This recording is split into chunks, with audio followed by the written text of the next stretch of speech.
Ito mga boss, nalinis ko na oh. Ni steel brush ko lang yan. Ayan oh, yung mga dot na maliit. Ayan yung dot. Ayan oh, makikita nyo naman yung dot, di ba? Ayan oh. Ayan oh, yung mga dot na yan. Yan yung butas mga boss. Yan yung weldingin natin.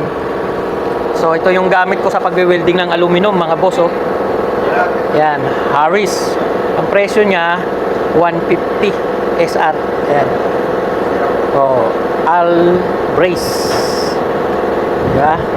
Aluminum powder bracing flux. Yan, by Harris.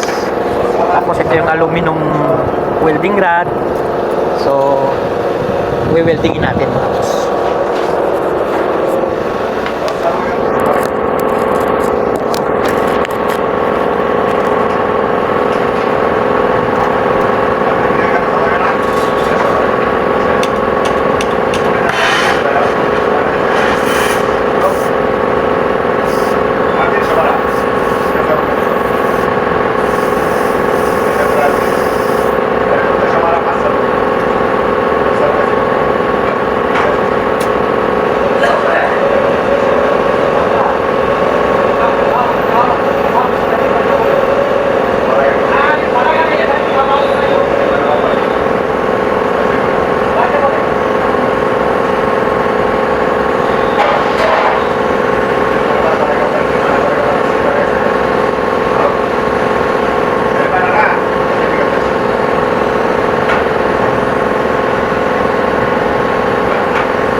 So ayan na mga boss oh. Na-weldingan na natin. So ganun lang. Kinapalang ko na para kung sakasakaling maiipit siya ng bracket eh may panlaban-laban, di ba? Ayan, testingin natin. Malaan kung nakuha o hindi. Ayan. Ha? Testing mga boss, testingin natin. So ito, alisin muna natin yan. Yan, alisin muna natin. Ay, tinanggal ko pala yung ano rito. Yan. Pinasingaw ko kasi kapag sarado yan, yung pressure niya sa loob, hinihinang ko yan, nagki-create ng pressure yan mga boss. Kasi umiinit yung loob. So, hindi siya makalabas kaya binubuksan ko para makalabas yung init. Pag hindi siya nakalabas, ang mangyayari, nagkaka-pressure yan, puputok yung welding nyo kasi yung part na yon niwe-welding ko malambot. Since na may pressure yung loob, doon siya dadaan sa niwe-welding ko kasi yun ang malambot na parte. Yan ang istorya dyan. Kaya kailangan may kalabasan yung hangin. May kalabasan yung pressure kapag kayo ay magbe-welding. So, lubog na natin to. Hawak ko yung cellphone kasi. Yan. Yan. Tapos, ito nakasaksak na. Yan. Pitin ko lang ng ganyan para hindi pumitik. Yan. Yun. Yan, oh. Yan. Ay, ko! Nakagulat. Masakit din kasi to. Pag nakasampal to eh. Masakit. Masakit. Kaya nakakagulat. Teka.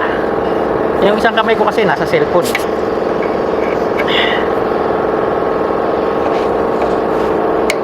Yan. Yan.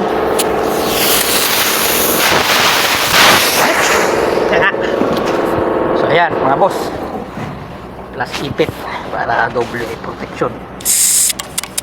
Yan. Yun yung ni-welding natin. Okay na, di ba? Wala na. Tatagal-tagalin ko lang, baka may lumabas pang iba. Okay? Susunod na natin yun. Babaklasin ko yan, tapos kakatingin. Papalitan natin ng mga pang-spare ko dyan na yun.